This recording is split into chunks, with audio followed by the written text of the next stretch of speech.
ایک نو عمر لڑکا پی سی او میں داخل ہو کر ٹیلی فون کیبن کی طرف بڑھا۔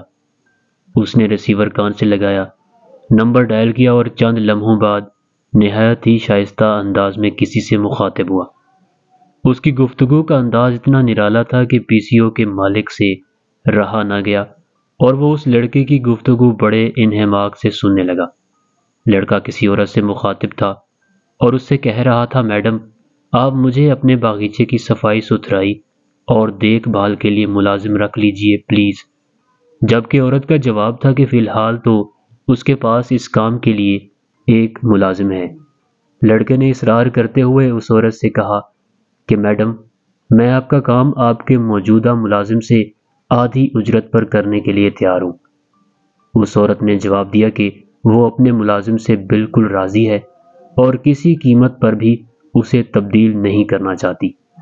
اب لڑکا باقاعدہ التجا پر ہی اتر آیا اور عاجزی سے بولا، میڈم میں باغیچے کے کام کے علاوہ آپ کا گھر کے سامنے والی گزرگاہ اور فٹ پاتھ کی بھی صفائی کروں گا اور آپ کو کبھی شکایت کا موقع نہیں دوں گا، بس مجھے ایک موقع دے دیں۔ اور اس بار اس عورت کا جواب نفی میں تھا۔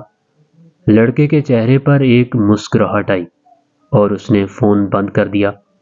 پی سی او کا مالک جو یہ ساری گفتگو سن رہا تھا اس سے رہا نہ گیا اور وہ لڑکے کی طرف بڑھا اور اس سے کہا، بیٹا میں تمہاری بلند ہمت کی داد دیتا ہوں، تمہاری لگن، مثبت سوچ اور امنگوں کا احترام کرتا ہوں۔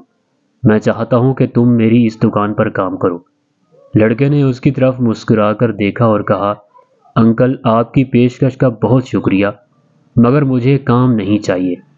میں تو صرف اس بات کی تصدیق کرنا چاہ رہا تھا کہ میں آج کل جو کام کر رہا ہوں کیا اس کا معیار قابل قبول ہے بھی یا نہیں، اور میں اس عورت کے پاس ملازم ہوں جس کے ساتھ میں ٹیلی فون پر گفتگو کر رہا تھا۔